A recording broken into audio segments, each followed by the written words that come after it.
Haleluya, shalom. Puji syukur kiranya kita semua tetap dalam pemeliharaan Tuhan ya. Pada renungan singkat kali ini, kita akan mendengarkan tema yaitu sombong dan pemfitnah. Dalam bacaan renungan kali ini, kita ambil dalam kitab Yesaya pasal 2 ayat 6-22. Manusia yang sombong akan direndahkan, dan orang yang angkuh akan ditundukkan, dan hanya Tuhan sajalah yang maha tinggi pada hari itu. Yesaya pasal 2 ayat 11. Keberhasilan, kekayaan, jabatan sering membuat orang lupa diri dan sombong. Paulus mengatakan bahwa pada hari-hari akhir sebelum Yesus datang, dalam 2 Timotius 3 ayat 2b, mereka akan membual dan menyombongkan diri. Mereka akan menjadi pemfitnah.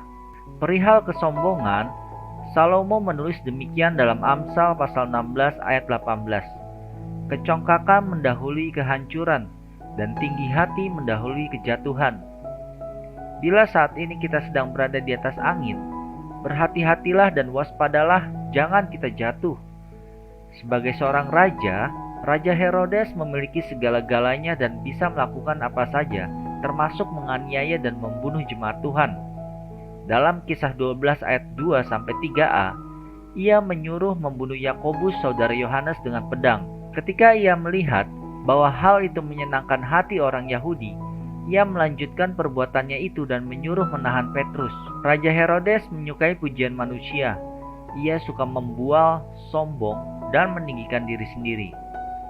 Pembual adalah orang yang meninggikan diri sendiri dan meremehkan Tuhan. Ketika rakyat mengeluh-elukan dia dengan berkata, "Ini suara Allah dan bukan suara manusia." Kisah 12 ayat 22. Herodes makin tersanjung. Akhirnya ia harus menanggung akibatnya.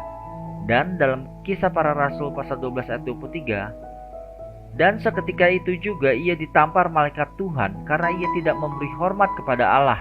Ia mati dimakan cacing-cacing. Di zaman sekarang ini, banyak orang yang suka memfitnah orang lain, sehingga menimbulkan pertikaian atau permusuhan, baik di lingkungan masyarakat, gereja, ataupun lingkungan pekerjaan. Pemfitnah adalah orang yang mencemarkan, menista, merugikan, atau menjelekkan orang lain. Seperti yang disampaikan Petrus dalam suratnya, kini umat Tuhan juga dihadapkan pada pemfitnah-pemfitnah yang dengan sengaja mengejek iman percayanya.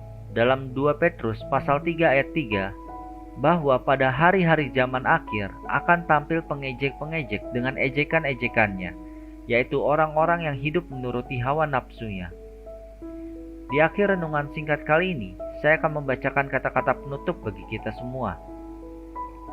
Itulah sebabnya kita harus senantiasa melekat kepada Tuhan dan mohon pimpinan Roh Kudus supaya kita mampu bertahan dan tidak goyah.